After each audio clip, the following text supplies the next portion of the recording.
Denny Hamlin is out from Mexico and a former NASCAR team owner pleads guilty. Let's get into it. Coming up next.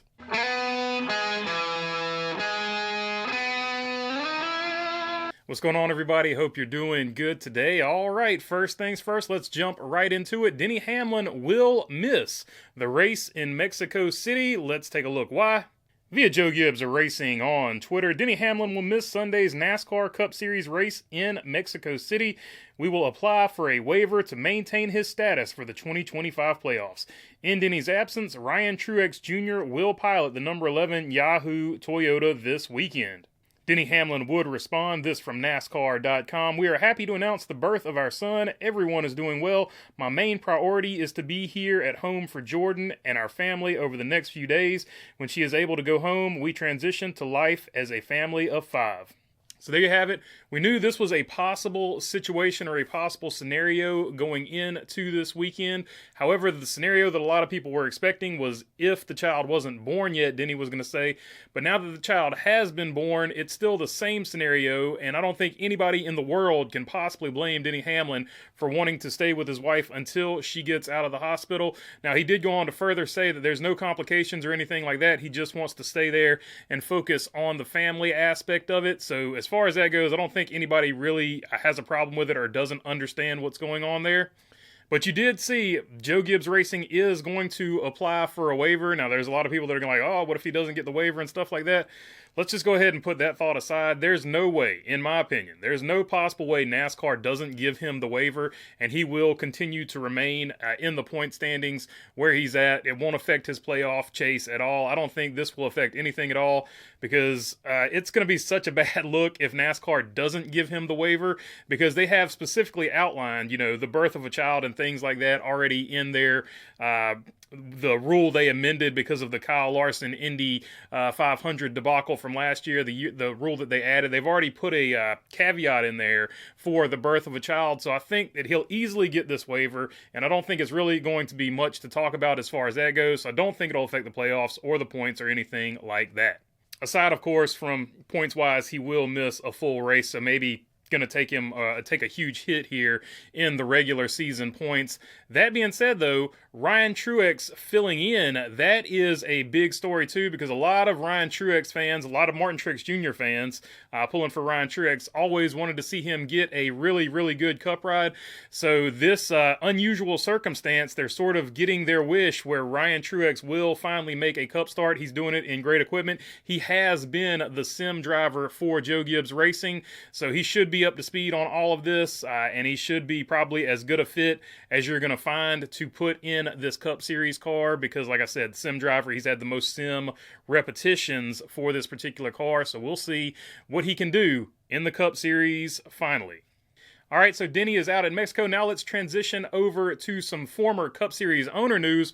Ron Devine, former owner of BK Racing, which operated from 2012 until 2018. Of course, they shut down, all kinds of legal drama. He has pleaded guilty, and let's take a look at this article here from Nathaniel Puente at WCNC. Devine, 68, admitted to failing to account for and pay hundreds of thousands of dollars in payroll taxes between 2012 and 2017 while operating BK Racing, which competed in the NASCAR Cup Series. The case was prosecuted in the U.S. District Court for Western District of North Carolina. So there you have it. That is the newest charge that he has gone ahead and admitted that he did. He just went ahead and got this one out of the way. This court case has gone on literally since about 2019, 2018, so almost as long as my channel's been around. So it's been going on for a long time, but this is a newer charge to go on top of some other charges that he had already been found guilty of. Let's take a look from that same article at the charges he's already faced and has to account for. The guilty plea adds to Devine's mounting legal troubles. In April, a federal appeals court upheld a $2.5 million judgment against Devine and associate Michael De Severia in a case involving the sale of a NASCAR charter to Front Row Motorsports. In January, the same appeals court upheld a $31 million fine against Devine for failing to comply with court orders in bankruptcy proceedings. So there you have it. The drama with BK Racing starting to wind down, starting to come to an end, but every so often you get a little story popping up here and there, and you see the massive amount of money that he is responsible for going forward. Add another $275K, which to the amount of money he already owns is kind of chump change at this point, but that was the fine that he incurred by pleading guilty today, according to that article. So just not looking good, but hopefully this is the end of the BK deal, and hopefully he can find some way to pay back those that he owes money to, or however all of that stuff is going to work out. But yeah, a substantial amount of money for the former owner there. Speaking of which, had a former driver, Alex Bowman, if you remember, drove that 83 car for BK Racing. A little news about Alex Bowman came out today as well. This, a Hendrick Motorsports release that I found on jski.com. Alex Bowman is set to compete in Sunday's inaugural Cup race in Mexico City after being evaluated this week for back pain following a hard crash at Michigan. As a precaution, Hendrick Motorsports will have Anthony Alfredo on site as a backup capacity. Alfredo is entered into Saturday's NASCAR Xfinity Series event at the Autodromo Hermanos Rodriguez and has prepared extensively for the road course as the organization's primary simulator driver. So there you go, this stiff, rigid car, once again causing problems for the drivers. This time it's just a little bit of back pain. Apparently nothing serious. He is going to race in this race. But if he can't complete the whole race, he does have, of course, Anthony Alfredo sitting there on standby. We already have one backup driver in this race in Ryan Truex. Will Anthony Alfredo jump in there? I'm pretty sure Alex Bowman will tough this one out. But this rigid car, I don't remember the old car having quite as many of these, at least in successive or back-to-back seasons, the way that this car has. So hopefully with the next iteration of this car, they figure out some more safety improvements. And finally, to wrap it up today, this from Legacy.com. Travis Carter, NASCAR team owner and founder of Travis Carter Enterprises, a championship-winning crew chief, died on June 10th, 2025 after a short stay in hospice at the age of 75. Carter came up in the 70s just as NASCAR was being injected with newer, younger talent.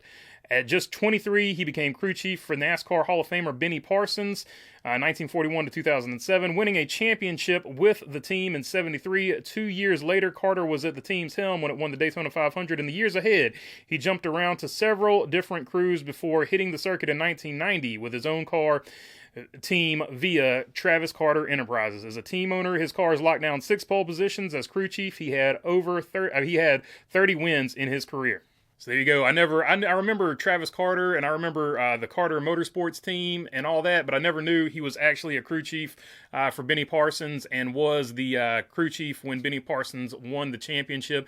And the 30 wins, of course, speak for themselves. Not a ton of success as a team owner, but he did, elevate a lot of other drivers. He helped out a lot of other drivers. Todd Bodine talked about, I saw on something where Todd Bodine talked about he rented some space out from a garage. So he did help other drivers make their way and cut their teeth into the sport, sort of like a Junie Donlevy or a Bud Moore type of guy. He would take young guys and, give them their stepping stone to get to the next level. So that was always what I remembered him for, but really cool to read there that he was a championship crew chief, learn a little bit more about his backstory. Unfortunately, having to learn it as he left us. All right. That's all I got for you on this one. If you made it this far, I appreciate you. And until the next one. Peace.